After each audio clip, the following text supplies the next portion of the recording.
Hello friends, स्वागत है आप सभी का आपके अपने YouTube channel qualify with HSS classes में। डेटा इंटरप्रिटेशन जो कि बहुत ही इंपॉर्टेंट टॉपिक है। यहाँ से आपके 20 मार्क के क्वेश्चंस आएंगे जो आपके पेट के साथ साथ एसएससी और कुछ वनडे एग्जाम्स में भी यहाँ से क्वेश्चंस आते हैं। इसमें आपके 4 प्रकार के क्वेश्चंस आते हैं, जैसे बार ग्राफ से क्वेश्चन आ सकता है, पाई ग्राफ से आ सकता है, लाइन ग्राफ से आ सकता है। इसके अतिरिक्त डेटा टेबुलर फॉर्म में दिया होता है और वहाँ से भी बहुत सारे क्वेश्चंस फॉर्म होते हैं। तो जिन लोगों ने अभी तक हमारे चैनल को सब्सक्राइब नहीं किया है, सब्सक्राइब कर लीजिए और साथ में बेल आइकॉन को भी दबा लीजिएगा, क्योंकि पार्ट 1 है और शीघ्र ही पार्ट 2 आएगा तो उसका नोटिफिकेशन आपको अपने आप मिल जाएगा। आइए डेटा इंटरप्रिटेशन को देखते हैं। डेटा इंटरप्रिटेशन में हम सबसे पहले देखेंगे पाई ग्राफ को। कौन से ग्राफ को देखेंगे? तो पाई ग्राफ को। जैसे यहाँ पर कुछ बच्चे हैं, कुछ स्पोर्ट्स हैं और उनको खेलने वाले बच्चों की संख्या दी हुई है। स्पोर्ट में जैसे हॉकी को खेलने वाले बच्चों की संख्या है 50, क्रिकेट को खेलने वाले लड़कों की संख्या है 60, फुटबॉल को खेलने वालों की संख्या है 30, कबड्डी को खेलने वाले की संख्या है 30 और टेनिस को खेलने वालों की संख्या है 25। अब यह डेटा आपके पाई चार्ट में दिया हुआ, पाई ग्राफ में दिया हुआ है। देखिए, जैसे क्रिकेट खेलने वाले बच्चे 60 हैं तो उनको सबसे ज़्यादा एरिया एलोकेट हुआ है। क्रिकेट खेलने वालों की बच्चों की संख्या सबसे ज़्यादा है, इसीलिए इनको सबसे ज़्यादा एरिया एलोकेट हुआ है। और क्रिकेट के बाद कौन दूसरे नंबर पे? हॉकी। तो हॉकी को उससे कम एरिया एलोकेट हुआ है। अब यहाँ से कैसे क्वेश्चंस फॉर्म हो सकते हैं उसको देखते हैं। यह पूछ सकता है कि क्रिकेट खेलने वाले बच्चों का प्रतिशत कितना है। क्रिकेट खेलने वाले बच्चों का प्रतिशत कितना है? तो देखो, क्रिकेट खेलने वाले बच्चे कितने हैं? क्रिकेट खेलने वाले बच्चे हैं आपके टोटल 60। और इसको हम क्या कर लेंगे? समेसन कर लेंगे टोटल को। तो जब इसका टोटल लेंगे, इसका समेसन लेंगे तो कितना आ जाएगा? ये आ जाएगा आपका 195।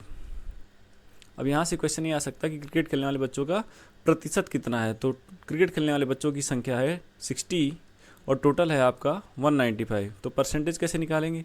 परसेंटेज आ जाएगा आपका 60 डिवाइड बाई 195 इंटू 100 और ये आ जाएगा आपका, मैं अप्रॉक्सीमेट में लिख रहा हूँ, 31%। अब नेक्स्ट क्वेश्चन ये आ सकता है कि क्रिकेट खेलने वाले बच्चे हॉकी खेलने वाले बच्चों से कितने प्रतिशत अधिक हैं। क्रिकेट खेलने वाले बच्चे हॉकी खेलने वाले बच्चों से कितने प्रतिशत अधिक हैं। तो इसको निकालने के लिए हमें देखना है, हमें हॉकी वाले बच्चों को निकालना पड़ेगा कि हॉकी के बच्चे हैं कितने प्रतिशत हैं। तो देखो, हॉकी के जो बच्चे हैं वो हैं आपके 50। अब इनका हमें निकालना है प्रतिशत। तो टोटल हमें पता है, टोटल है आपका 195। तो हॉकी खेलने वाले बच्चों का परसेंटेज निकालेंगे हम 50 डिवाइड बाई 195 इंटू 100 और ये आ जाएगा आपका, अप्रॉक्सीमेट में लिख रहा हूँ मैं, 26%। अब क्वेश्चन यह था कि क्रिकेट खेलने वाले बच्चों का प्रतिशत हॉकी खेलने वाले बच्चों के प्रतिशत से कितना परसेंट अधिक है। तो क्रिकेट खेलने वाले बच्चों का प्रतिशत आपने देखा 31% है, हॉकी खेलने वाले बच्चों का परसेंटेज है 26%। तो कितना अधिक हो गया? इसको आप देख लीजिए यहाँ पर, 31% माइनस 26% और ये आ जाएगा आपका 5%। तो क्रिकेट खेलने वाले बच्चे 5% ज़्यादा हैं किससे? हॉकी खेलने वाले बच्चों से। अब आता है आपका सेम ग्राफ को अलग तरीके से दे सकता है। वहाँ पर देखिए, बच्चों की संख्या दिया था, यहाँ पर बच्चों का परसेंटेज दे दिया। जैसे हॉकी खेलने वाले बच्चे 26% हैं, क्रिकेट खेलने वाले बच्चे 31% हैं। अब यहाँ पर किस प्रकार का क्वेश्चन फॉर्म हो सकता है? यहाँ पर क्वेश्चन ऐसे पूछ सकता है कि कुल बच्चों की संख्या दे देगा, कुल बच्चों की संख्या दे देगा, बोलेगा टोटल जो बच्चे हैं, जो टोटल लड़के हैं वो हैं 195 और पूछ लेगा कि इसमें कितने बच्चे क्रिकेट खेलते हैं, कितने बच्चे क्रिकेट खेलते हैं। तो आप देख रहे हो ग्राफ से आपको दिया हुआ है प्रतिशत। तो प्रतिशत दिया हुआ है कि 31% बच्चे क्रिकेट खेलते हैं। तो पूछ रहा है कि कितने बच्चे खेलते हैं। फिर अब आपको नंबर्स पूछ रहा है, तो number of boys playing cricket, boys playing cricket, जो बच्चे क्रिकेट खेलते हैं। तो उसको कैसे निकालेंगे हम? तो देखो, टोटल दिया हुआ है 195, तो 195 का और क्रिकेट खेलने वाले बच्चों का परसेंटेज कितना दिया? 31। तो हम इसका 31% निकाल लेंगे, 31/100 और ये आ जाएगा आपका 60%, 60 नंबर, मतलब 60 बॉयज़ हैं जो क्रिकेट खेलते हैं। अब नेक्स्ट क्वेश्चन पूछ सकता है प्रीवियस पहले की तरह से कि क्रिकेट खेलने वाले बच्चों की संख्या, क्रिकेट खेलने वाले बच्चों की संख्या हॉकी खेलने वाले बच्चों की संख्या से कितना अधिक है। तो इसके लिए हमें क्या करना पड़ेगा? हमें फिर से निकालना पड़ेगा हॉकी खेलने वाले बच्चों के नंबर्स की, हॉकी खेलने वाले बच्चे हैं कितने। तो हॉकी खेलने वाले बच्चों का परसेंटेज यहाँ पे देखिए कितना दिया है? 26%। तो ये 26% हो गया। अब इसमें देखिए, हमको निकालना है number of boys playing hockey, number of boys playing hockey. तो इसके लिए क्या करेंगे आप, टोटल दिया हुआ है आपको, टोटल कितना दिया है 195 और हॉकी खेलने वाले बच्चे कितने 26%। तो क्या करेंगे हम 195 का 26% हम निकाल देंगे, 195 इंटू 26/100 और ये आ जाएगा 50। और आपका क्वेश्चन क्या था, आपका क्वेश्चन ये था कि क्रिकेट खेलने वाले बच्चे हॉकी खेलने वाले बच्चों से कितने अधिक हैं। तो वो कैसे निकालेंगे, 60 माइनस 50। तो 10 बच्चे ऐसे हैं जो क्रिकेट खेलते हैं, वो ज़्यादा हैं, हॉकी खेलने से 10 बच्चे ज़्यादा हैं। अब इसी ग्राफ को, पाई ग्राफ को एक और तरीके से दे सकता है। वो कैसे दे सकता है, एंगुलर फॉर्म में दे सकता है। एंगुलर फॉर्म में, जैसे सर्कल में टोटल कितना एंगल होता है 360,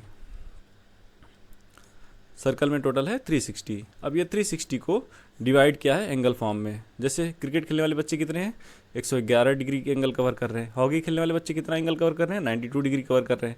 अब यहाँ से क्वेश्चन कैसे फॉर्म हो सकता है, यहाँ से क्वेश्चन ऐसे फॉर्म होगा कि टोटल दे देगा कि टोटल जो बच्चे हैं गेम खेलते हैं, स्पोर्ट्स खेलते हैं, वो हैं आपके 195। और आपसे क्वेश्चन इस प्रकार से पूछ सकता है कि क्रिकेट खेलने वाले बच्चे कितने हैं, क्रिकेट खेलने वाले बच्चे कितने हैं। तो अभी जो आपको डेटा है क्रिकेट खेलने वाले बच्चों का, वो क्या है, क्रिकेट खेलने वाले बच्चे जो कवर कर रहे हैं वो 111 डिग्री एंगल कवर कर रहे हैं। अच्छा, अब हम बच्चों को कैसे निकालेंगे, तो हम पहले निकालेंगे कि यह 111 डिग्री इस सर्कल का कितना परसेंट है, इस सर्कल का कितना परसेंट। दो कैसे निकालेंगे, हमें पता है टोटल एंगल होता है 360, टोटल एंगल कितना होता है 360 डिग्री। तो 111 डिग्री 360 का कितना परसेंट होगा, तो हम क्या करेंगे पहले परसेंटेज में निकालेंगे, percentage of boys playing cricket, percentage of boys playing cricket. तो कैसे निकालेंगे, देखिए तो वो निकल जाएगा 111 डिवाइड बाई 360 इंटू 100 और ये आपका आ जाएगा अप्रॉक्सीमेट में मैं लिख रहा हूँ 31%। अब हमें नंबर्स निकालना है, numbers of boys playing cricket, number of boys playing cricket, number of boys playing cricket. तो इसको कैसे निकालेंगे हम, इसके लिए फिर होगा आपका टोटल है आपका 195, टोटल कितना है 195। यहाँ पे देखिए इसका हम 31% निकालेंगे, 31/60, 31/100% है ना ये 31/100 और ये आ जाएगा आपका फिर 60। तो क्रिकेट खेलने वाले बच्चे कितने आ गए आपके 60। अब नेक्स्ट क्वेश्चन सिमिलरली फिर पूछ सकता है कि क्रिकेट खेलने वाले बच्चे हॉकी खेलने वाले बच्चों से कितने अधिक हैं। तो अगेन आप देखो हॉकी का एंगल दिया हुआ है, हॉकी खेलने वाले बच्चों का एंगल दिया हुआ कि कितना एंगल कवर कर रहे हो, कितना 92 डिग्री। अब टोटल है आपका सर्कल का 360 डिग्री, तो आप निकाल लो कि 92 डिग्री 360 डिग्री का कितना परसेंट है। तो उसको कैसे निकालेंगे, परसेंटेज देख लो यहाँ पे, percentage of boys playing hockey.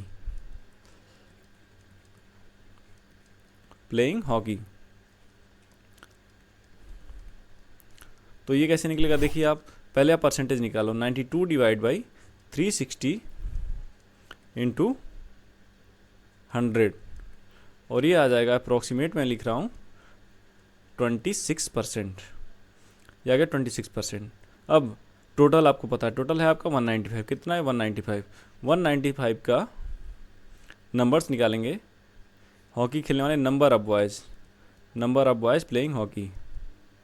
तो 195 का 26% आप निकालेंगे, 26/100 और ये आ जाएगा आपका 50। अब पूछ रहा था कि कितने बच्चे अधिक हैं, तो 60 माइनस 50 कर लो, या 60 माइनस 50 कर लो, मतलब 10 बच्चे अधिक हैं। तो सेम क्वेश्चन को ये इस 3 प्रकार से ग्राफ देकर आपसे पूछ सकता है, ठीक है। अब आइए इसी पाई चार्ट पे हम आपका प्रीवियस ईयर का एक क्वेश्चन लगवाते हैं, जिससे आपका कॉन्सेप्ट और भी क्लियर हो जाएगा। ये आपके प्रीवियस ईयर पेट का क्वेश्चन है। देखिए एक विश्वविद्यालय है, क्या है, एक यूनिवर्सिटी है, और उस यूनिवर्सिटी का जो टोटल एक्सपेंडिचर है, वो टोटल जो खर्चा है, जो टोटल व्यय है, वो आप उसका विवरण आपको पाई ग्राफ में दिया हुआ, कहाँ दिया हुआ है, पाई ग्राफ में। अब उसका विवरण आप एक बार पहले देख लीजिए, फिर आपको क्वेश्चन लगाने में ईजी हो जाएगा। तो देखिए इंफ्रास्ट्रक्चर मतलब आधारभूत संरचना, मैं इंफ्रा लिख रहा हूँ, आप समझ जाइएगा। ये है 50, अगेन आपका है हॉस्टल यानी कि छात्रावास, मैं एच से दिखा रहा हूँ, ये है आपका 46। अगेन है आपका इवेंट, मतलब उस कॉलेज में, उस यूनिवर्सिटी में कौन कौन से इवेंट में हैं उस पर का एक्सपेंडिचर है 35। फिर नेक्स्ट आगे बढ़ेंगे, आपका है लाइब्रेरी, जो पुस्तकालय है वहाँ पे, या लाइब्रेरी से लिख रहा हूँ, और उसमें जो एक्सपेंडिचर है, जो व्यय है वो 32 है। आगे बढ़ेंगे, जो स्पोर्ट पे वहाँ का व्यय है वो कितना है, स्पोर्ट पे आपका व्यय है 52। स्पोर्ट के बाद आता है आपका रिसर्च, जो वहाँ पे रिसर्च हुआ है, अनुसंधान, वो है आपका 65। और अगेन है आपका एजुकेशन, शिक्षा, ईडी से दिखा रहा हूँ, वो है 80। तो सबसे पहले आप पूरे का समेशन कर लो, पूरे का समेशन करोगे आप तो उसी से क्लियर हो जाएगा कि ये आ गया 360। इससे आपको क्या पता चल रहा है कि जो टोटल व्यय है ना, वो एंगल में समझो डिवाइड कर दिया है कि कितना व्यय कितना एंगल कवर कर रहा है, उससे आप निकाल लेंगे। तो 360 टोटल सम कितना आ गया आपका 360। अब पहला क्वेश्चन है, पहला क्वेश्चन ये है कि छात्रावास पर कुल खर्च का लगभग कितना प्रतिशत खर्च किया जाता है। छात्रावास पर कुल खर्च का लगभग कितना प्रतिशत खर्च किया जाता है, मतलब what percent of total spending spent on hostel. तो देखो हॉस्टल दिया कितना है, हॉस्टल देखो यहाँ 46 दिया, कितना दिया 46, हॉस्टल दिया है 46, मैं एच से लिख रहा हूँ। तो जो हॉस्टल दिया है वो 46 दिया है। अब ये पूछ रहा है कि जो 46 है यह टोटल व्यय का कितना प्रतिशत है, मतलब टोटल का कितना प्रतिशत है। टोटल आपका कितना है 360, तो 360 का कितना परसेंट है अगर आप निकाल लोगे तो ये निकल जाएगा कि जो हॉस्टल पे खर्च हुआ है वो टोटल का कितना परसेंट खर्च किया जाता है। तो कैसे निकालेंगे, 46 डिवाइड बाई 360 इंटू 100, और जब आप इसको करेंगे तो आपका आंसर आ जाएगा 12.77%। 12.77%। अगर आपका ऑप्शन पॉइंट में दिया हो तो पॉइंट में करिए, और अगर आप पॉइंट में नहीं दिया है तो ये कितना कर दीजिए, अप्रॉक्सीमेट 13%। ये आपका आंसर हो गया। देखिए आप ग्राफ को समझ गए तो कितना इजीली आपका जो है क्वेश्चन लग गया। नेक्स्ट क्वेश्चन देखते हैं, कार्यक्रमों की तुलना में अनुसंधान पर लगभग कितना प्रतिशत अधिक खर्च होता है। तो देखो क्या कह रहा है, कार्यक्रम, कार्यक्रम को अंग्रेजी में क्या बोलते हैं, इवेंट, ई से दिखा रहा हूँ, इवेंट की तुलना में अनुसंधान, अनुसंधान मतलब रिसर्च, तो बोला इवेंट की तुलना में रिसर्च पर, इवेंट की तुलना में रिसर्च पर कितना प्रतिशत अधिक खर्च हुआ। देखो रिसर्च में कितना खर्च हुआ है 65, रिसर्च में 65 और इवेंट में कितना खर्च हुआ है, तो इवेंट में हुआ आपका 35। अब यह पूछ रहा है कि जो इवेंट में एक्सपेंस हुआ है, जो इवेंट में एक्सपेंस हुआ है, या सॉरी जो रिसर्च में एक्सपेंस हुआ है वह इवेंट से कितना परसेंट अधिक है। जो रिसर्च में एक्सपेंस हुआ है, जो रिसर्च में एक्सपेंस हुआ है वह इवेंट से कितना प्रतिशत अधिक है। तो देखो जिसके रिस्पेक्ट में पूछेगा उसको नीचे रखेंगे। अब पूछ रहा है कि देखो इवेंट पे हुआ है आपका 35, यहाँ मैं लिख दे रहा हूँ, और रिसर्च पे हुआ है आपका 65। अब ये पूछ रहा है कि रिसर्च पर, किस पर, रिसर्च पर इवेंट की तुलना में, मतलब 35 के रिस्पेक्ट में कितना अधिक खर्च हुआ है। तो जिससे तुलना करेगा उसको हम नीचे लिख देंगे। बोल रहा है कि रिसर्च पर इवेंट की तुलना में, इवेंट की तुलना में कितना अधिक खर्च हुआ, तो इसलिए इवेंट को नीचे लिखेंगे और रिसर्च को ऊपर लिख देंगे। 65 माइनस 35 इंटू 100, तो इससे क्या आ जाएगा कि कितना प्रतिशत रिसर्च पर इवेंट की तुलना में अधिक खर्च हुआ है। तो ये आ जाएगा आपका 86%, अप्रॉक्सीमेट लिख रहा हूँ मैं 86%।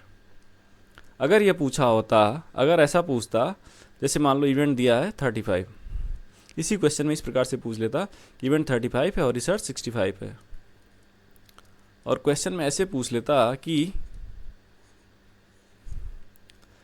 रिसर्च की तुलना में इवेंट पर कितना कम खर्च हुआ है, रिसर्च की तुलना में इवेंट पर कितना कम खर्च हुआ है। तो क्या होता आपका, तुलना किससे करता, फिर रिसर्च से करता, तो फिर रिसर्च नीचे हो जाता। अगर यही क्वेश्चन में ये पूछ देता कि रिसर्च की तुलना में इवेंट पर कितना कम खर्च हुआ है, यहाँ पे क्या पूछा था, इवेंट की तुलना में, यहाँ क्या पूछ ले, रिसर्च की तुलना में इवेंट पर कितना कम खर्च हुआ, तो इसके लिए करते 65 नीचे कर लेते और ऊपर में 35 कर लेते, 65 माइनस 35, और फिर आपका आंसर बदल जाता और फिर आपका आंसर आता 46%। तो 46%, एक क्वेश्चन में 2 क्वेश्चन। लेकिन अभी ये पूछा था कि रिसर्च पर इवेंट की तुलना में कितना अधिक खर्च हुआ है, तो 86% अधिक खर्च हुआ है। अगर यही पूछ लेता कि रिसर्च की तुलना में इवेंट पर कितना कम खर्च हुआ, तो 46%। आइए अगला प्रश्न देखते हैं।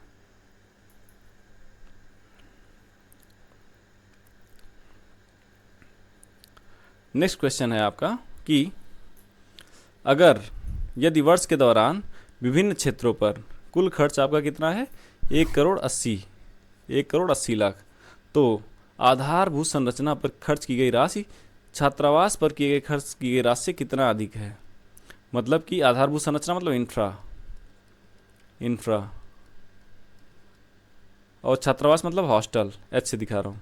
तो देखिए यह कह रहा है कि टोटल एक्सपेंडिचर मतलब टोटल जो खर्चा है, टोटल खर्चा वो कितना दे रहा है 1,80 लाख।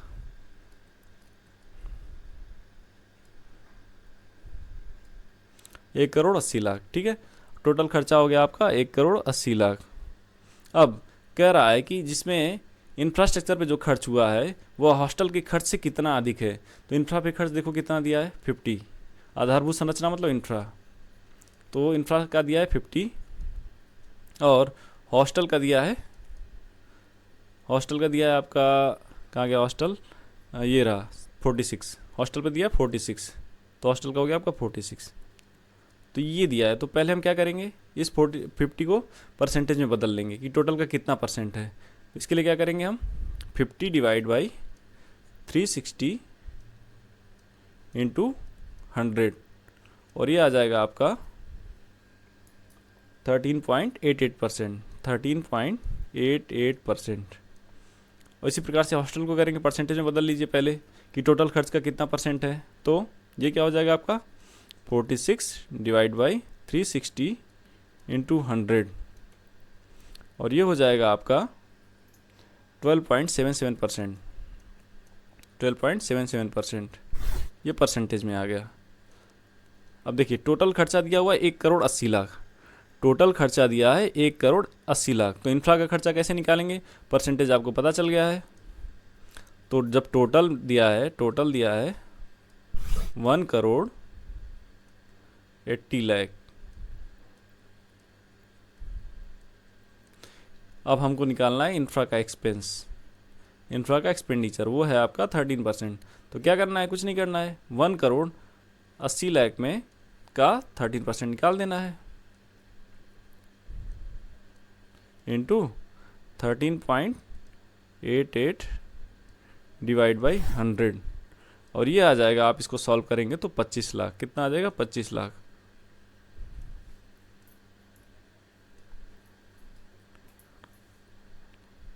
इसी प्रकार से आप हॉस्टल का खर्चा निकालेंगे तो हॉस्टल का खर्चा कितना आ जाएगा 1,80 लाख इंटू 12.77 डिवाइड बाई 100 और ये आ जाएगा आपका 23 लाख, 23 लाख।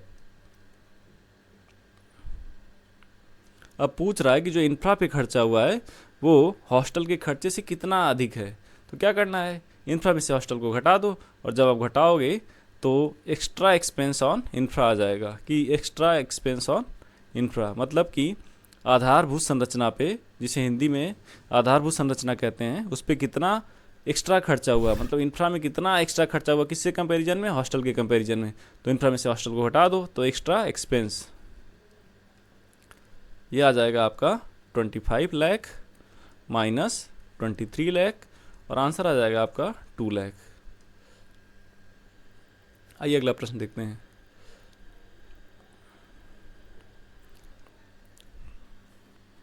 खेलों पर शिक्षा की तुलना में कितना प्रतिशत कम खर्च हुआ।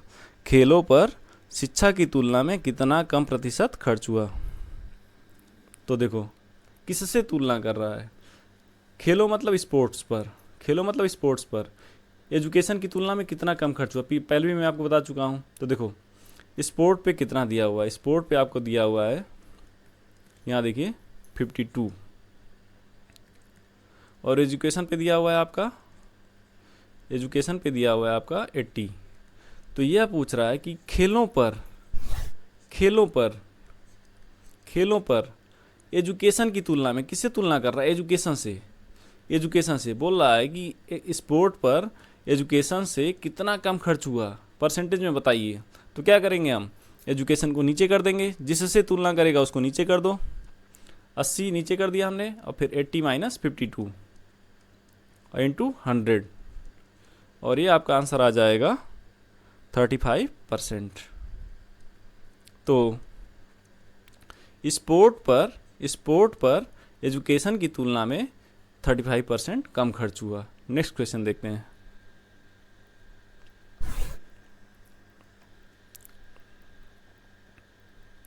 ये कह रहा है वर्ष के दौरान खेलों पर की गई कुल राशि जो है 1.8 करोड़ है। कितना है? 1.8 करोड़।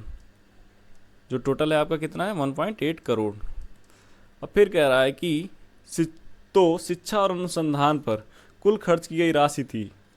आपसे पूछ रहा है कि शिक्षा और अनुसंधान पे कितना खर्चा हुआ। तो देखो, एजुकेशन कितना दे रखा है, एजुकेशन EDU से दिखा रहा हूँ, एजुकेशन दे रखा है 80। ये देखिए, ये टोटल है आपका, एजुकेशन दे रहा है 80, और अनुसंधान मतलब कि रिसर्च, आर्ट से दिखा रहे हैं, रिसर्च पे दे रहा है आपका 65। ये देखिए, तो क्या करना है, सबसे पहले हम परसेंटेज निकालेंगे कि यह 80 पूरे का कितना परसेंट है। कैसे निकालेंगे? तो आपको पता है पूरा एंगल कितना होता है? 360। तो 80 डिवाइड बाई 360 इंटू 100, तो इससे क्या निकल जाएगा? आपका परसेंटेज निकल जाएगा। और सिमिलरली आप क्या करेंगे, 65 मतलब रिसर्च पे 65 है, तो इसका भी परसेंटेज निकालेंगे। तो कैसे निकालेंगे? 65 डिवाइड बाई 360 इंटू 100, तो इसका भी परसेंटेज आ जाएगा। तो पहले देखो ये कितना परसेंट आ गया, 22.22%। और इसी प्रकार से जो रिसर्च का परसेंटेज है वो आपका आ जाएगा 18.05%। अब देखो हमें क्या निकालना है, अमाउंट निकालना है। ये क्या निकला है? परसेंटेज निकला है। अब हमें अमाउंट निकालना है। तो अमाउंट कैसे निकालेंगे? तो अमाउंट के लिए आप एजुकेशन का जो अमाउंट होगा, पहले एजुकेशन का निकालते हैं। तो हम क्या करेंगे, एजुकेशन के लिए हम कर लेंगे 1,80,00,000, मैं शॉर्ट में लिख रहा हूँ 1.8 करोड़ इंटू 22.22 बाई 100, और जब इसको सॉल्व करेंगे तब हमारा आंसर आएगा 4 लाख रुपया।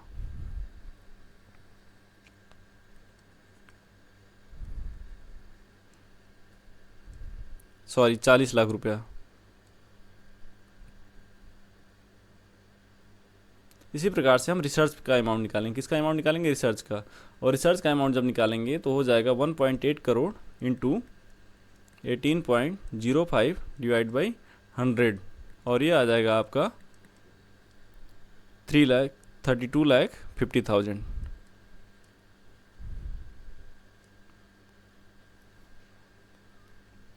अब पूछ रहा है टोटल अमाउंट। आपसे क्या पूछ रहा था कि एजुकेशन और रिसर्च का टोटल अमाउंट मिला के कितना है। तो दोनों को समेशन कर दीजिए, दोनों को जोड़ दीजिए, तो टोटल अमाउंट आ जाएगा। यहाँ से आपका टोटल अमाउंट आ जाएगा, और ये हो जाएगा आपका 72,50,000। ये आपका आंसर हो गया। आइए नेक्स्ट क्वेश्चन देखते हैं। तो इस प्रकार से आपके पाई ग्राफ से क्वेश्चंस आएंगे और आप उनको कर ले जाएंगे। पाई ग्राफ के मैंने डिफरेंट टाइप के क्वेश्चंस आपको करा दिया। अब आते हैं लाइन ग्राफ को देखते हैं। लाइन ग्राफ को देखते हैं कि लाइन ग्राफ से क्वेश्चंस कैसे आता है। तो इसका डायरेक्ट एग्जांपल से करते हैं। ये आपका प्रीवियस ईयर पेट का क्वेश्चन है। क्वेश्चन यह है कि निम्नलिखित लाइन ग्राफ में क्या दिया हुआ, 2001 से 2006 की अवधि का दो कंपनियां हैं ए और बी। तो 2001 से 2006 के पीरियड का ए और बी का क्या दिया हुआ है, सेल्स दिया हुआ है। सेल्स का अर्जित प्रतिशत लाभ दिया है, परसेंटेज प्रॉफिट दिया हुआ है। 2001 से 2006 तक कंपनी ए और बी का क्या दिया हुआ है, प्रॉफिट दिया हुआ है। अब इन प्रॉफिट के आधार पे हमें क्या पूछना है, क्वेश्चन पढ़ के उसको आंसर करना है। देखो पहला क्वेश्चन है, दो कंपनियां हैं ए और बी जिनकी आय का अनुपात है 3:4। तो 2005 में उनके व्यय का अनुपात क्या होगा। देखो दो कंपनियां हैं ए और बी, एक ही ए है और एक बी है। जो ए कंपनी है वो आपका ऊपर में थोड़ा सा रेड कलर में दिखाया हुआ, ये कंपनी आपकी ए है, और जो नीचे ब्लू कलर में ये आपकी कंपनी बी है। अब कह रहा है कि 2005 में, कब 2005 में, 2005 में इनके जो आय मतलब इनकम, 2005 में इनके इनकम का जो रेशियो है वो 3:4 है। मतलब जो ए का इनकम है, income A divide by B का इनकम इज इक्वल्स टू 3/4। अब आपसे क्वेश्चन में ये पूछ रहा है कि तो इनके व्यय का अनुपात क्या है, मतलब एक्सपेंडिचर का अनुपात क्या है। तो ए का एक्सपेंडिचर डिवाइड बाई बी का एक्सपेंडिचर, ये आपको निकालना है, ये आपसे क्वेश्चन में पूछ रहा है। तो क्वेश्चन को समझना बहुत ज़रूरी है। जब आप क्वेश्चन को समझ लेंगे तो क्वेश्चन लगाना इजी हो जाता है। तो इसको कैसे निकालेंगे, तो देखो पहले दो चीज़ों को समझ लो। जो प्रॉफिट परसेंटेज देता है, किसी भी, मान लो प्रॉफिट परसेंटेज दे दिया है, मैं इसको पीपी से लिख रहा हूँ, प्रॉफिट परसेंटेज, प्रॉफिट परसेंटेज, ये जो देता है क्वेश्चन में, यह देता है, मान लो x% प्रॉफिट है। प्रॉफिट कितना है, x% है, माना प्रॉफिट है x%। तो जो प्रॉफिट परसेंटेज देता है ना x%, वो x% होगा आपका एक्सपेंडिचर का, x% ऑफ एक्सपेंडिचर। तो सपोज अगर प्रॉफिट परसेंटेज दे दिया 20%, आपको दे दिया प्रॉफिट परसेंटेज 20%, तो 20% किसका होता है, तो वो 20% होता है एक्सपेंडिचर का, 20% ऑफ एक्सपेंडिचर। ये आपको दिमाग में बिठा लेना है, रट लेना है। अब दूसरी बात ये आती है कि अगर आपको इनकम निकालना हो तो कैसे निकालेंगे। तो जो इनकम निकालते हैं उस इनकम के लिए डायरेक्ट होता है, इनकम के लिए डायरेक्ट होता है। सपोज आपका प्रॉफिट आपने ले लिया 20%, तो इनकम क्या हो जाएगा, इनकम हो जाएगा 120% ऑफ एक्सपेंडिचर, 120% ऑफ एक्सपेंडिचर। मतलब आपने ये मान लिया कि आप जो है उस पर 20% ऐड करके तब आपका इनकम आएगा, सॉरी प्रॉफिट परसेंटेज आएगा 20%। तो एक्सपेंडिचर का आप 120% निकालेंगे तो डायरेक्टली आपका इनकम आ जाएगा। ठीक है, इसी से आपका क्वेश्चन लग जाएगा। अब देखिए 2005 में जो प्रॉफिट परसेंटेज है ए का और बी का, तो 2005 में इन 2005 जो ए का प्रॉफिट परसेंटेज है, प्रॉफिट परसेंटेज ऑफ पीपी मतलब profit percentage of A is equals to 70। तो इसका इनकम क्या हो जाएगा, इसका इनकम हो जाएगा, income is equals to 170% of expenditure.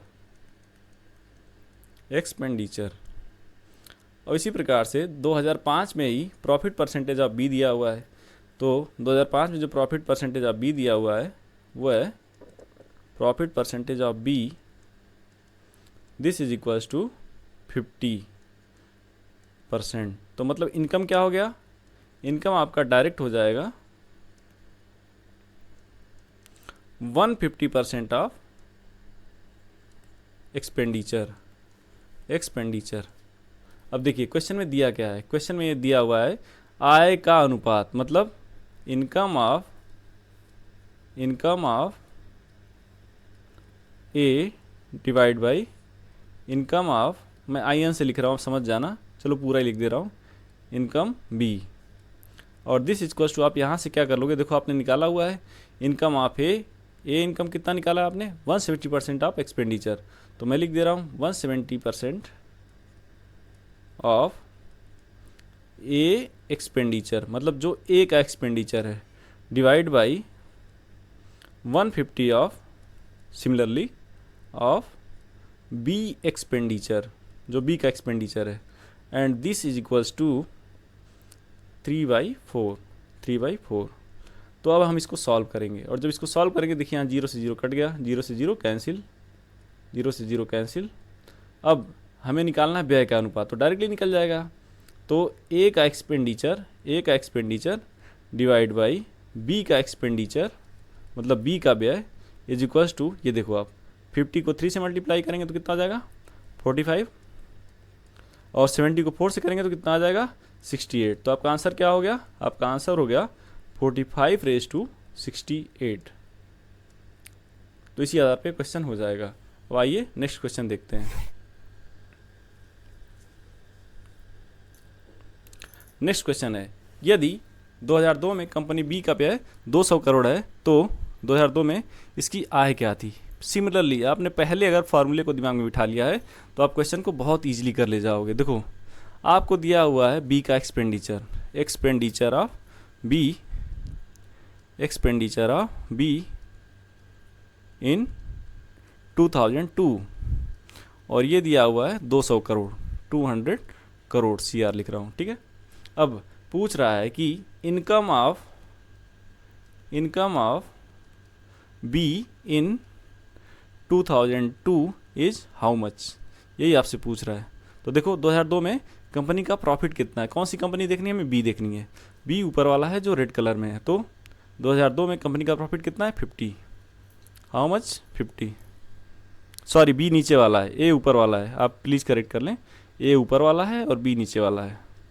तो बी का ईयर 2002 में प्रॉफिट कितना है 30, कितना है 30, तो profit of B in 2002 is equals to 30%। तो आपको इनकम निकालना है, तो हमने बताया था इनकम का फार्मूला क्या होगा। अगर आपको प्रॉफिट दिया हुआ है तो इनकम क्या हो जाएगा, इनकम आपका डायरेक्टली आप कर सकते हैं, इनकम आपका हो जाएगा 130% of expenditure of B in 2002। तो देखो एक्सपेंडिचर 2002 में कितना दिया 200 करोड़, 200 करोड़, तो आप डायरेक्टली निकाल लो, इनकम क्या हो जाएगा 130 इंटू 200 डिवाइड बाई 100, क्योंकि परसेंट में दिया है ना, तो 200 का हम 130% निकाल लेंगे और ये आपका आ जाएगा 260 करोड़। कितना आ जाएगा 260 करोड़। आई थिंक क्वेश्चन आपको समझ में आ गया होगा। आइए अगला प्रश्न देखते हैं। अगला क्वेश्चन है आपका, 2001 में कंपनी ए और बी का व्यय समान था, कंपनी ए और बी का व्यय क्या था, समान था, और 2001 में दोनों कंपनियों का कुल आय 342 करोड़ था। तो 2001 में दोनों कंपनियों का कुल लाभ कितना था। देखिए 2000 क्या दिया हुआ है, आपको दिया हुआ है कि 2001 में company A and B, company A and B का 2001 में क्या सेम है, तो दोनों का व्यय सेम है, मतलब एक्सपेंडिचर सेम है, व्यय सेम है। तो पूछ क्या रहा है आपसे, और बोल रहा है कि व्यय समान था और 2001 में दोनों कंपनियों की कुल आय, तो दोनों का जो कंबाइंड इनकम था, दोनों का क्या था कंबाइंड इनकम मतलब कुल आय। कंबाइंड इनकम कितना दिया है, कंबाइंड इनकम आपका दिया है 342 करोड़। तो फिर आपसे पूछ रहा है कि 2001 में दोनों कंपनियों का कुल लाभ कितना था। आपसे क्या पूछ रहा है, कंबाइंड प्रॉफिट पूछ रहा है, कंबाइंड प्रॉफिट पूछ रहा है, अलग अलग नहीं पूछ रहा है, कंबाइंड पूछ रहा है। क्वेश्चन को समझना बहुत ज़रूरी, क्वेश्चन समझ लेंगे तभी आपको सोल्यूशन समझ में आएगा। अब देखिए दोनों का क्या दिया, सेम दिया, तो हम क्या करेंगे, हम सेम मान लेंगे, हम मान लेंगे कि दोनों का जो कुल व्यय है, क्योंकि सेम दिया हुआ है, कि दिया है ना कंपनी ए और बी का 2001 में एक्सपेंडिचर, EXP मतलब एक्सपेंडिचर क्या सेम है, तो हम मान लेते हैं कंपनी ए और बी का, कंपनी ए का और बी का एक्सपेंडिचर सेम है, तो मैं लिख रहा हूँ एक्सपेंडिचर, और यहाँ लिख दिया ऊपर कंपनी ए और इधर लिख दिया कंपनी बी। दोनों का एक्सपेंडिचर हमने मान लिया कितना 100, कितना मान लिया 100, दोनों का एक्सपेंडिचर सेम बता रहा है तो इसलिए हमने मान लिया 100। अब देखिए कब की बात कर रहा है, 2001 की बात कर रहा है, तो हम 2001 में देखेंगे दोनों का प्रॉफिट कितना है। 2001 में दोनों का प्रॉफिट कितना है, देखिए नीचे वाला आपका है कंपनी बी और ऊपर वाला है आपका कंपनी ए, इस बात का ध्यान में रखेंगे। तो देखो ए का जो प्रॉफिट दिया हुआ है कितना दिया है 45। अगर हम प्रॉफिट परसेंटेज की बात करें तो क्या कितना दिया 45%। और बी का कितना दिया है, तो बी का दिया है आपका 40। अब हमको इनकम पता है कैसे निकालते हैं, 145% ऑफ एक्सपेंडिचर, तो कितना हो जाएगा एक्सपेंडिचर, सॉरी इनकम। अब इनका इनकम कितना हो जाएगा, इसका हो गया 145 और इसका हो गया 140। अब जो इनकम है इसको हम क्या करेंगे, कंबाइन कर लेंगे, इसको हम जोड़ लेंगे, इसको हम जोड़ लिए और ये जोड़ के आ गया आपका 285%। तो देखो जब 285% हो रहा है तो यहाँ पे दिया हुआ है कि कंबाइंड इनकम कितना है, आपने कंबाइंड परसेंटेज देख रहे हैं तो 285% पे आपका कंबाइंड इनकम हो रहा है 342 करोड़ का, 342 करोड़ का।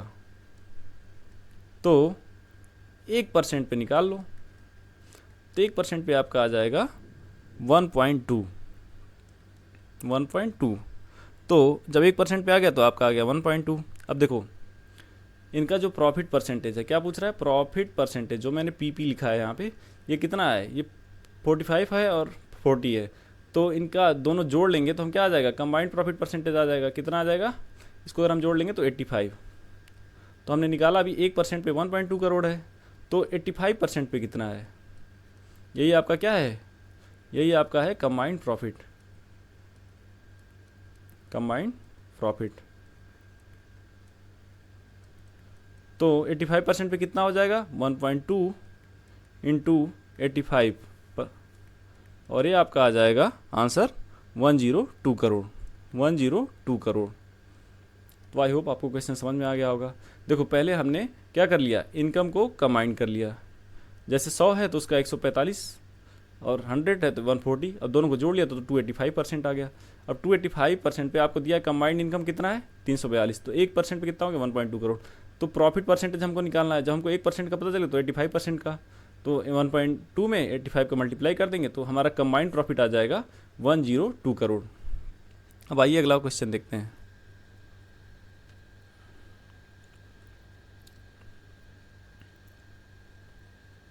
अगला क्वेश्चन है, वर्ष 2003 में कंपनी ए का व्यय, वर्ष 2003 में कंपनी ए का व्यय रुपये 200 करोड़ था और 2003 में ए की इनकम, 2003 में ए की इनकम उस समय 2006 के खर्च के समान था। तो 2006 में कंपनी ए की इनकम क्या थी। बहुत ही इजी क्वेश्चन है, बस थोड़ा सा लैंग्वेज घुमा दिया है, उसको देखते हैं। देखो पहले हम क्वेश्चन को लिख लेंगे, दिया क्या है, दिया है कि 2003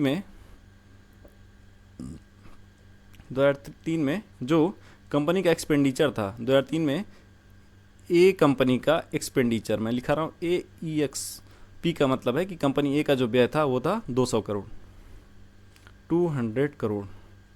अब ये कह रहा है कि और 2003 में कंपनी ए की आय, अब ए की आय जो है, ए की इनकम, ए की इनकम 2006 में कहाँ पे, ए की इनकम इन 2006, 2006 में ये क्या है, 2006 में उसके कुल खर्च के समान है, नहीं सॉरी ये 2003 है। तो एक बार फिर से देख लीजिए, जो 2003 में ए का एक्सपेंडिचर है वो 200 करोड़ है, कितना है, 200 करोड़। और कह रहा जो ए की इनकम है 2003 में वह बराबर है ए के व्यय 2006 में, ए का एक्सपेंडिचर इन 2006। तो पूछ रहा है 2006 में ए की इनकम क्या थी। अब आपसे क्वेश्चन ये पूछ रहा है कि 2006 में ए की इनकम क्या थी, ए की इनकम क्या थी। अब देखो एक एक तरफ से हम चलेंगे, ए का एक्सपेंडिचर दिया 200 करोड़, तो ए का इनकम कितना हो जाएगा 2003 में। तो आपको पता ही है क्या करना है, सबसे पहले आपको क्या करना है, 2003 में जाना है। कहाँ जाना है, 2003 में। अब यहाँ पे फिर से देख लो, ये ऊपर वाला है ए का जो थोड़ा रेडिस है, और नीचे वाला जो ब्लू है वो बी का है। अब देखो 2003 में ए का प्रॉफिट कितना था, तो 2003 में ए का प्रॉफिट यहाँ देखो 60 लिखा हुआ है, कितना लिखा है, 60। 2003 में जो ए का प्रॉफिट परसेंटेज था, पीपी मतलब प्रॉफिट परसेंटेज ऑफ ए, 2003 में कितना था, वो 60 था। तो जब 60 है तो इनकम क्या हो जाएगा, तो 160% ऑफ एक्सपेंडिचर। इनकम कैसे निकालेंगे ए का 2003 में, तो क्या करेंगे, 160% ऑफ एक्सपेंडिचर। तो 160% ऑफ एक्सपेंडिचर क्या हो जाएगा, देखो आप 200 करोड़ दिया है तो 200 करोड़ का 200 करोड़ का 160/100 कर देंगे, 160/100। तो देख लो ये 2 जीरो यहाँ से कट गया और कितना गया, 320 करोड़, 320 करोड़। ये आ गया आपका 320 करोड़। तो जो ए का इनकम है 2003 में वो आ गया 320 करोड़, और ये 320 करोड़ क्या है, ए का एक्सपेंडिचर है 2006 में, ये क्या है 2006 का व्यय है, ये 2006 का व्यय है। तो पूछ रहा है 2006 में फिर इनकम क्या है, 2006 में फिर इनकम, फिर वही काम करना है, हम 2006 में जाएंगे और 2006 में ए का प्रॉफिट परसेंटेज क्या है वो देखेंगे। तो 2006 में ए का प्रॉफिट परसेंटेज क्या है, प्रॉफिट परसेंटेज ऑफ ए 2006 में वो है आपका 45, और 2006 में व्यय बताया ही है, जो ए के इनकम 2003 है उसके बराबर है, मतलब 320 करोड़ के बराबर है। तो क्या करना है हमें, हमें करना है इनकम के लिए income of A in 2006 is equals to 145%। 45 दिया तो हम क्या कर लेंगे, उसको 145 कर लेंगे, पहले बताया आपको शॉर्टकट। तो 145% ऑफ ए एक्सपेंडिचर इन 2006, और वो कितना आया अभी आप देखो 320 करोड़ आया है। तो हमें क्या करना है, 145 बटे 100 इंटू 320 करोड़, 320, ये करेंगे तो हमें क्या आ जाएगा, आंसर आ जाएगा। और आंसर कितना आ जाएगा फिर आपका, ये आ जाएगा 464 करोड़, 464 करोड़। तो इस प्रकार से आपका ए का 2006 में क्या आ जाएगा, इनकम आ जाएगा। आइए आगे बढ़ते हैं। Question number 5। क्वेश्चन नंबर 5 ये दिया हुआ है कि यदि 2005 में दो कंपनियों की इनकम समान थी, 2005 में दोनों कंपनियों की क्या थी, इनकम समान थी, तो 2005 में ए की एक्सपेंडिचर का बी के एक्सपेंडिचर से अनुपात क्या है। तो देखो क्वेश्चन में ये दिया हुआ है कि जो इनकम है कंपनी का दोनों का क्या सेम है, कब, 2005 में। तो 2005 में जब दोनों की इनकम सेम है तो पहले एक फार्मूला आप देख लो। फार्मूला क्या होता है, प्रॉफिट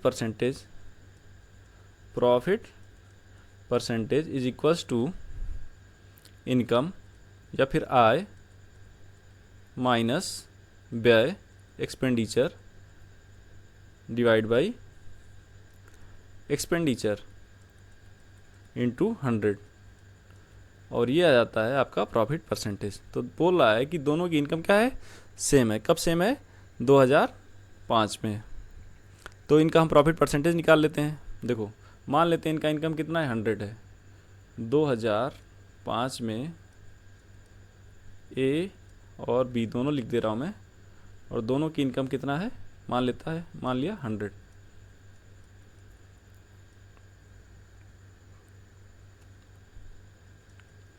और इनका 2005 में प्रॉफिट परसेंटेज देख लेते हैं और बी का। तो देखो पहले ए का देखते हैं 2005 में, 2005 ये रहा, ये कितना है 70, कितना है 70, और बी का कितना है 50। तो देखो ये दिया 70% और ये दिया है 50%। तो प्रॉफिट परसेंटेज क्या होता है, income minus expenditure bye expenditure into 100। ठीक है, अब देखो हम पहले ए का निकालेंगे। तो ए का कितना दिया 70%, तो 70% is equals to income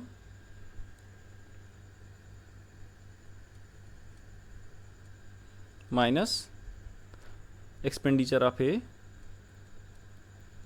divide by expenditure of A into 100।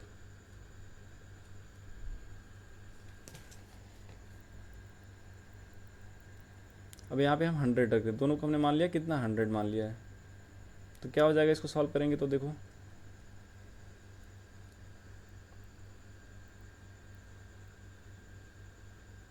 Seventy is equals to 100 minus expenditure A divide by expenditure A into 100। इसको सॉल्व करेंगे, और जब इसको सॉल्व करेंगे तो हमें आ जाएगा expenditure of A equals to 1000 बटे 17। अब इसी प्रकार से हम बी का देखेंगे। बी का प्रॉफिट परसेंटेज कितना दिया है, 50%। तो 50% इज इक्वल्स टू, इसको भी हमने इनकम कितना माना था, 100 मान लिया, दोनों का सेम बताया है। तो 100 minus expenditure of B, E X B लिख रहा हूँ मैं, मतलब expenditure of B divide by E X B into 100।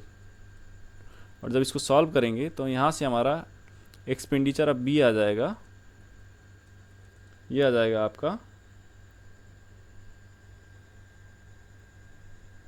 200/3, 200/3। अब आइए आगे देखते हैं।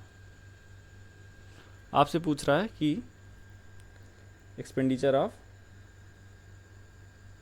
Ratio, expenditure of A divide by expenditure of B, तो ये हो जाएगा आपका 1000/17 डिवाइड बाई 200/3।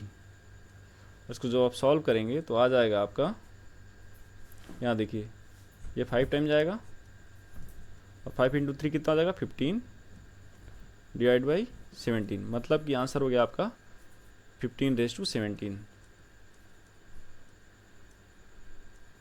15/17। अब यहाँ तक आपका था लाइन ग्राफ। अब आपका आ गया टेबुलर फॉर्म। अब आपका डेटा दिया रहेगा टेबुलर फॉर्म में और उसको देखते हैं कैसे क्वेश्चन सॉल्व करना है। देखिए यहाँ पे टेबल दिया हुआ है, इसमें दिया हुआ है कि इसको अध्ययन करना है। 5 कंपनी है, 5 महीने और उनके सेल्स दिए हुए हैं। कंपनी है आपका PQRST और जनवरी फरवरी मार्च अप्रैल मई। तो जनवरी फरवरी मार्च अप्रैल मई में इन कंपनियों के सेल्स दिए हुए हैं और उसको हमें क्या करना है, उसके आधार पर क्वेश्चन को लगाना है। देखो पहला क्वेश्चन है कंपनी यस द्वारा बेचे गए उत्पादों की संख्या जनवरी से अप्रैल तक कितने % की वृद्धि हुई। तो पूछ रहा है कि जनवरी से, मान लो ये जनवरी है, जैन है, यस कंपनी यस पूछ रहा है। तो यस कंपनी का जैन में कितना सेल है, तो यस कंपनी का जो जैन में सेल है वो कितना है, देखो आप, यस कंपनी है और जैन में कितना है 85, तो यहाँ पे कितना हो गया 85। अब फिर अप्रैल में कह रहा है, अप्रैल में है 140 यस कंपनी का, अप्रैल में यस कंपनी का हम अप्रैल में देखेंगे तो ये है आपका 140। अब आपसे ये पूछ रहा है कि जनवरी से अप्रैल में कितने % का सेल में वृद्धि हुई, कितने % का वृद्धि हुआ, कितने % का इंक्रीमेंट हुआ। तो कैसे निकालेंगे, सीधी सी बात है, देख लीजिए। अब डायरेक्ट क्या करेंगे, किससे वृद्धि हुई, 85 से 140 पहुंच गए, तो जिससे वृद्धि होती है उसको हम क्या करते हैं, नीचे रखते हैं। तो 85 को नीचे रख दीजिए और आपका फाइनल सेल कितना है, तो 140 माइनस 85 इंटू 100। और जब आप इसको सॉल्व करेंगे तो आपका आंसर आ जाएगा 64.71, 64.71। तो जो सेल में वृद्धि हुई कितना % हो गया, आंसर हो गया आपका 64.71%। नेक्स्ट क्वेश्चन है फरवरी में PST द्वारा बेचे गए उत्पादों की औसत संख्या क्या है।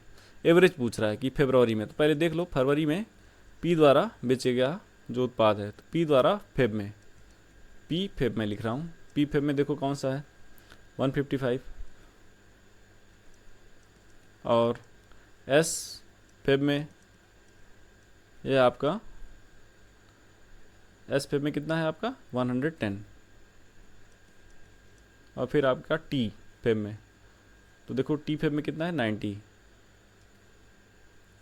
T फेब में 90 और एवरेज पूछ रहा है। तो एवरेज क्या हो जाएगा, तीनों का सम करके डिवाइड बाई 3 कर दो, तो 155 प्लस 110 प्लस 90 डिवाइड बाई 3 और ये आपका हो गया एवरेज और ये आ जाएगा आपका आंसर 144। इसी में फिर क्वेश्चन नंबर 3 देखते हैं।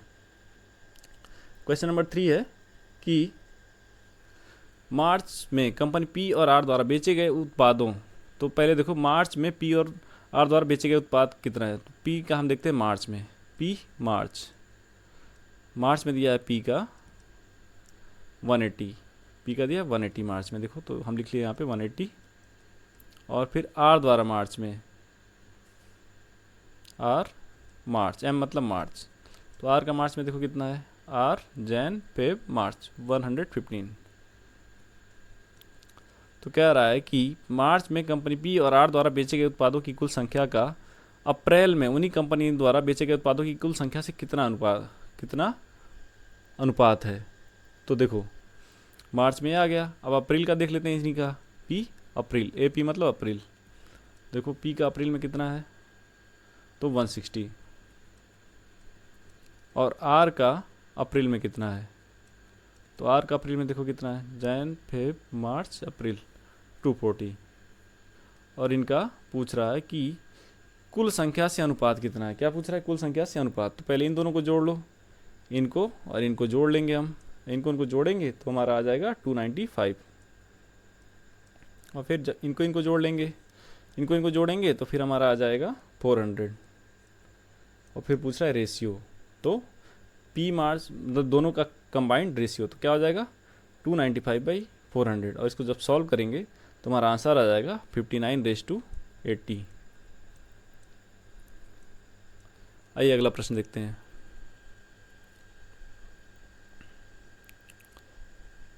पूछ रहा है कि कंपनी क्यू द्वारा जनवरी और मई में मिलाकर बेचे गए उत्पादों की कुल संख्या और सेम मंथ में आर द्वारा बेचे गए उत्पादों की कुल संख्या के बीच अंतर कितना है। तो देखो पहले हम क्यू द्वारा देख लेते हैं, क्यू द्वारा जनवरी और मई में बोल रहा है, तो पहले क्यू का जैन में कितना है, तो क्यू का जैन में दे रखा है आपका, देखो क्यू जैन में 80, और फिर क्यू का मई में, क्यू का मई में दे रखा है आपका जैन फेब मार्च अप्रैल मई 120। फिर कह रहा है सेम मंथ में आपका देर पूछ रहा है आर द्वारा, तो आर द्वारा जैन में कितना है, देखो 155, और फिर आर में, आर का में है 130। अब इनका कंबाइंड डिफरेंस पूछ रहा है, तो कंबाइंड डिफरेंस के लिए क्या करेंगे, पहले इन दोनों को जोड़ लो, तो कितना हो गया आपका, ये 200 हो गया। और इसी प्रकार से इन दोनों को ऐड कर लो, तो ये कितना हो गया आपका, ये आपका हो जाएगा 285। तो इन दोनों का डिफरेंस पूछ रहा है, तो घटा दो, तो कितना हो जाएगा, जब दोनों को माइनस करेंगे 285 माइनस 200, ये आपका आ जाएगा 85। अब आपका टेबुलर फॉर्म का ये लास्ट क्वेश्चन है। ये पूछ रहा है कि टी द्वारा मार्च अप्रैल और मई में बेचे गए उत्पादों की कुल संख्या में 32% माइल्ड स्टील से बना है। तो पहले हम देख लें टी द्वारा मार्च अप्रैल मई में बेचे गए उत्पाद कितने हैं। तो टी का हम मार्च देख लेते हैं पहले, फिर अप्रैल देख लेते हैं, फिर मई देख लेते हैं। तो टी का मार्च में कितना है, देखो टी मार्च जैन फेब मार्च है 120, फिर अप्रैल कितना है 165,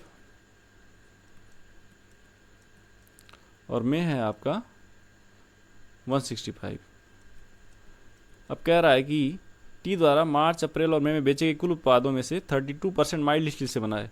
इन टोटल हम कर लेंगे, तो टोटल आपका आ जाएगा, इसको हम समेशन कर लेंगे, तो ये समेशन आ जाएगा आपका मार्च अप्रैल मई का। इसको जोड़ ही लेते हैं, एक सेकंड रुक जाइए, जोड़ लेता हूँ मैं। 120, 165 एंड 165, 120 प्लस 165 प्लस 165, ये आ जाएगा आपका 450। अब कह रहा है कि इसका 32% माइल्ड स्टील से बना है, कितना 32%, तो 32/100 क्या आ जाएगा, 32% है, तो इसका हम निकाल लेंगे कि कितना माइल्ड स्टील से बना है। तो ये आ जाएगा आपका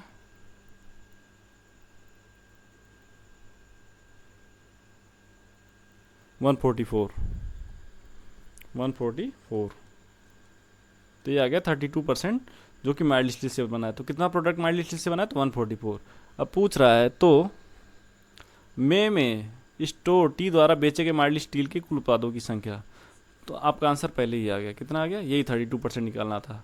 मार्च अप्रैल मई का टोटल जोड़ के आप 32% निकाल लेते तो आपका आ जाएगा कि मई द्वारा टी मई में स्टोर द्वारा टी को कितना माइल्ड स्टील का उत्पाद बेचा गया, तो जितना माइल्ड स्टील से बना उतना ही उत्पाद बेचा गया, तो आपका 32% आ जाएगा 144, यही आपका आंसर हो जाएगा।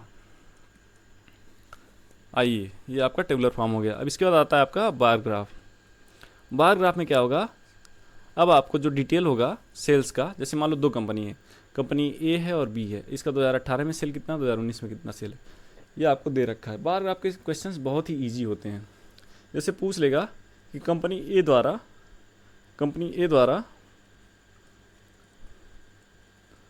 2018 की तुलना में 2018 की तुलना में 2019 में सेल कितना परसेंट बढ़ गया, 2019 में सेल कितना परसेंट बढ़ गया। तो ये आपको ये टेबल नहीं दिया रहेगा एग्जाम में सिर्फ एक ग्राफ दिया रहता है, तो मैंने आपके अंडरस्टैंडिंग के लिए बना दिया। तो आप क्या करेंगे, सीधे ग्राफ से देखेंगे कि 2018 में कंपनी ए की सेल कितनी है। सपोज यहाँ पे आप डायरेक्ट देख ले रहे हो 100 है, और 2019 में कंपनी ए की सेल कितनी है, तो 80 है। तो बोला कितना परसेंट चेंज हो गया, तो क्या करेंगे, हम निकाल लेंगे डायरेक्टली। सेल घट गई है, डायरेक्टली आपको दिख रहा है, तो क्या करेंगे, 80 100 माइनस 80 डिवाइड बाई 100, और डायरेक्टली आपका परसेंटेज आ जाएगा। कितना आ जाएगा, तो डायरेक्टली आपका आ जाएगा इंटू 100 भी करना पड़ेगा, तो डायरेक्टली आपका कितना आ जाएगा 20%। तो 20% सेल क्या हो गई, घट गई। 20% सेल क्या हो गई, घट गई कंपनी ए। इसी प्रकार से कंपनी बी का भी हम निकाल सकते हैं। तो बार ग्राफ के क्वेश्चन मैं आपको नेक्स्ट लेक्चर में कराऊंगा। तो जिन लोगों ने अभी तक हमारे चैनल को सब्सक्राइब नहीं किया, सब्सक्राइब कर लीजिए और कमेंट भी करते रहिए। आपके कमेंट से मोटिवेशन मिलता है, एनर्जी मिलती है आपके लिए और अच्छे अच्छे लेक्चर को लाने के लिए। तो आप हमारे चैनल को सब्सक्राइब कर लीजिए, लाइक शेयर कमेंट करते रहिए। Thank you.